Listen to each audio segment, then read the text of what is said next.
مگر خان صاحب بڑے تحمل کے ساتھ، بڑی خاموشی کے ساتھ آگے بڑھ رہے ہیں۔ اسد عمر صاحب نے یہ دعویٰ کیا، اور یہ دعویٰ یہ تھا، یہ پلان کو خراب کرنے کا، اور انہوں نے یہ کہا اپنے خطاب میں کہ عمران خان لاہور جا رہے ہیں ایک انتہائی اہم ملاقات کے حوالے سے۔ آپ نے خان صاحب کا بعد میں بیان بھی دیکھ لیا، جو سٹیٹمنٹ جاری کیا گیا ٹویٹر کے اوپر کہ میرے بارے میں یہ جو افواہیں اڑائی جا رہی ہیں ایسی کوئی بات نہیں ہے، میں کسی سے ملنے نہیں گیا، لہٰذا خاموشی اختیار کی جائے۔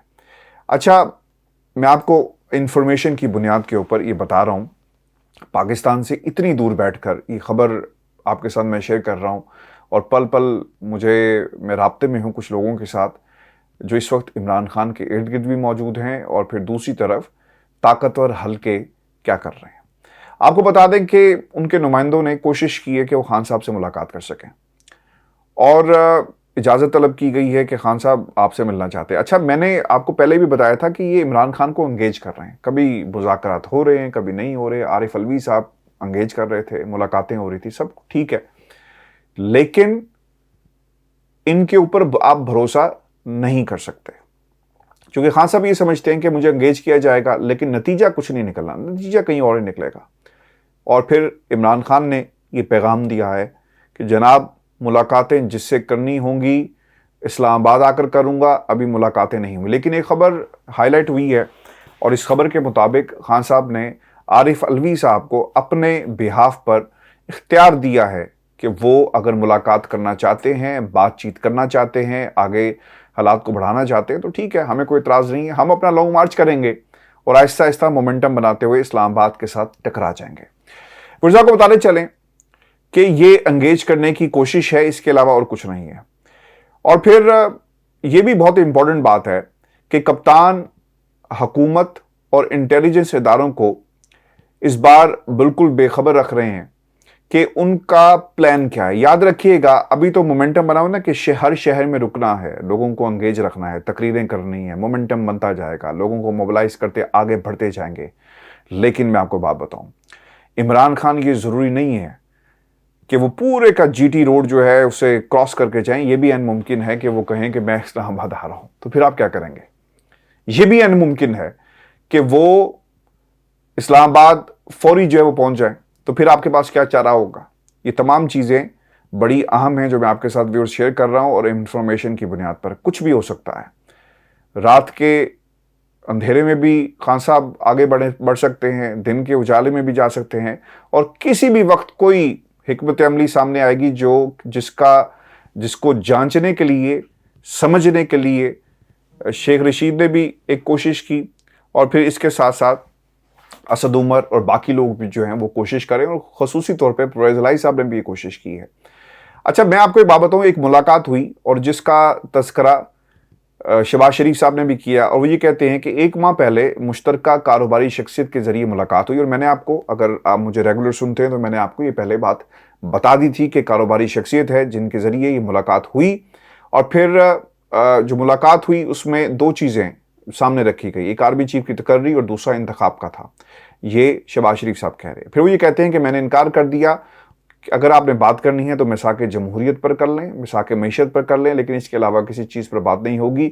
آرمی چیف کی تقرری کا معاملہ آئینی ہے، اسی لحاظ سے اسے حل کیا جائے گا۔ اور پھر میں نے شکریہ کہہ کر انکار کر دیا، پیغام بھجوا دیا، اور پھر بات جو ہے وہاں پر ختم ہو جاتی ہے۔ اور پھر ایک اور انہوں نے بات کی کہ لیفٹیننٹ جنرل ندیم انجم صاحب نے ان سے اجازت لے کر پریس کانفرنس کی تھی۔ اچھا، یہ بھی ایک مذاق ہے، کیونکہ جب یہ پریس کانفرنس شروع ہوئی تھی تو اس وقت بھی کہا گیا کہ پرائم منسٹر کو بتانے کے بعد ہم آئیں۔ دیکھیں، یہ اب آپ اگر پاکستان کی قوم کو یہ سمجھانا چاہتے ہیں کہ جناب سب کچھ شہباز شریف کے کہنے کے اوپر ہو رہا ہے، تو پھر یہ معاملہ اتنا آسان نہیں ہے، چونکہ ریزرویشنز ہو سکتی تھی آپ کے ادارے کو۔ اگر آپ نے بائی دا بک چلنا ہے تو پھر آپ کہتے ہیں شہباز شریف کو کہ جناب یہ جو کچھ ہو رہا ہے، چونکہ باس وہ آپ کے ہیں آئینی اور قانونی لحاظ سے، تو وہ آ کر پریس کانفرنس کرتے ہیں کہ کیوں آپ آئی ایس آئی کا نام لیتے ہیں، کیوں آپ باقی اداروں کا نام لیتے ہیں، تاکہ ان کی پوزیشن اور آپ کی پوزیشن مزید بہتر ہوتی۔ لیکن کیا ہوا کہ آپ نے کہا کہ یار اجازت دیں، آپ یہ کہنا چاہ رہے ہیں کہ ہم نے ان سے اجازت لے کر آ رہے ہیں، یعنی آپ نے اس پریس کانفرنس کو مزید کنٹروورشل بنا دیا، یہ اس بات کو بیان کر کے کہ جناب ہم اجازت لے کر آئے ہیں، اور ایک اپنی ایک جو اینٹی ہے اسے اسٹیبلش کیا ہے، یہ بات کہہ کر اب دونوں طرف سے یہ بات جو ہے ایک بھرم رکھنے کی کوشش کی گئی ہے کہ فیس سیونگ کسی طرح ہو جائے۔ جہاں تک ان انتخابات کا اور باقی چیزوں کا تعلق ہے تو خان صاحب نے اس ملاقات میں بھی ڈٹے رہے کہ ہم انتخابات کے علاوہ کوئی بات نہیں کریں گے۔ دیکھیں مسئلہ یہاں پر یہ ہے کہ اس ملک میں اگر انتخابات ہو گئے نا تو دو طاقتوں کو منہ کی کھانی پڑے گی۔ ایک امپورٹڈ حکومت پی ڈی ایم کا ٹولہ منہ کی کھائے گا، بہت بری طرح انہیں شکست ہوگی، اور دوسری طرف پاکستان کے حلقوں کو بھی امپورٹنٹ جو پولیٹیکل کوریڈورز کے علاوہ جو پاورفل کوریڈورز ہیں ان کو بھی دھچکا پہنچے گا، اور وہ یہ نہیں چاہتے کہ کوئی ایسی حکومت بنے جو ان کے کنٹرول میں نہ ہو اور پھر ہاتھ سے باتیں نکل جائیں۔ اب اس پوری سچویشن کے اندر پرویز الہی صاحب کی ملاقات ہوئی اور انہوں نے کچھ انکشافات کی ہیں۔ وہ یہ کہتے ہیں کہ گل ایتھے نہیں مکے گی، گل اوتھے ہی مکے گی جتھے مکنی چاہیے۔ اچھا اس کا مطلب کیا ہے؟ وہ یہ کہتے ہیں کہ ہمیں ایک کامیابی کی کرن نظر آ رہی ہے اور بات چیت ہونا شروع ہو گئی ہے الیکشن کے اوپر، اور پھر وہ یہ بھی کہتے ہیں کہ سیاست کا موسم جو ہے گرمی سردی ہوتی رہتی ہے، لیکن ہماری یہ کوشش ہے کہ ہم اسے ٹھنڈا کریں، حالات کو کمپرومائز نہ ہونے دیں، اور ہر طرف جو ہے افہام و تفہیم کے ساتھ جو بات آگے بڑھی جائے۔ پھر وہ یہ بھی کہتے ہیں کہ نواز شریف صاحب نے 2/3 اکثریت حاصل کی، وزیر اعظم بنتے ہیں، تو ان کا آرمی چیف کے ساتھ پھڈا ہو گیا، پھر علی کلی خان سے بھی خام خواہ پھڈا ہوا، پھر مشرف سے بھی ان کا پھڈا ہوا، پھر جنرل قمر جاوید باجوہ سے بھی ان کا پھڈا ہوا، اور پھر جنرل قمر جاوید باجوہ نے تمام حکومتوں کو ایک مدد فراہم کی۔ یہاں پر وہ معاملہ شروع ہو جاتا ہے جس کی ذکر خان صاحب پہلے بھی کرتے رہے کہ ہم ایک پیج پر ہیں، جس کا ذکر D G I S P R نے بھی کیا، D G I S I نے بھی کیا، کہ پہلے تو آپ ہماری تعریفیں کرتے تھے، جس کا خان صاحب نے جواب بھی دیا۔ اور اس بات کے ساتھ دوسری طرف سے بھی اگر آپ موازنہ کریں نا تو ایک طرح کے بیانات آ رہے ہیں کہ جناب خان صاحب کی مدد انہوں نے بھی کی تھی، باجوہ صاحب تمام حکومتوں کی مدد کرتے رہے، یعنی خان صاحب کی بھی کی، اس سے پہلے بھی کرتے رہے، اور پھر دوسری طرف سے اس کا جواب دیا ہے خان صاحب نے۔ خان صاحب یہ کہتے ہیں بی بی سی کو انٹرویو دیتے ہوئے کہ بچہ اگر غلطی کرے تو آپ اس کو تنقید کرتے ہیں، صرف پیار ہی نہیں چلتا، تو جب غلطی ہوگی تو پھر اس کا جواب دیا جائے گا، بتایا جائے گا کہ غلطی آپ لوگوں سے کہاں پر ہوئی۔ اس کا ہرگز مطلب یہ نہیں ہے کہ ہم آپ کی غلطیوں پر پردہ ڈالتے جائیں۔ پھر ایک بڑی امپورٹنٹ بات یہ بھی ہوئی اسی انٹرویو کے اندر، خان صاحب یہ کہتے ہیں کہ جناب پاکستان کے اندر جو کچھ صحافیوں کے ساتھ ہو رہا ہے، باقی لوگوں کے ساتھ ہو رہا ہے، اس کو اب رکنا چاہیے۔ ملک کے اندر یہ بھی انہوں نے کہا کہ ہماری کوشش یہ ہوگی کہ ہم کسی کے مدد سے پاکستان میں حکومت نہ کریں، اور 2018 میں بھی ایسا نہیں ہوتا۔ یہ سوال ان سے پوچھا گیا۔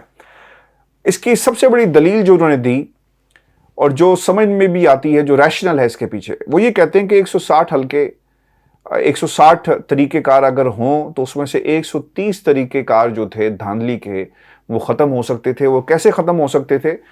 کہ آپ ای وی ایم مشین لے آتے۔ دیکھیں ای وی ایم مشین لانے کا سب سے زیادہ نقصان پاکستان کی جو 2 خاندان ہیں ان کو تو ہونا ہی ہونا تھا، پاکستان کے 2 خاندانوں کو، دوسری طرف اس کا نقصان پاکستان کے طاقتور حلقوں کو بھی ہونا تھا۔ خواجہ آصف صاحب کہتے ہیں رات کو فون کر کے کہ جناب میں ہار رہا ہوں، تو ایک دم سے جیت جاتے ہیں۔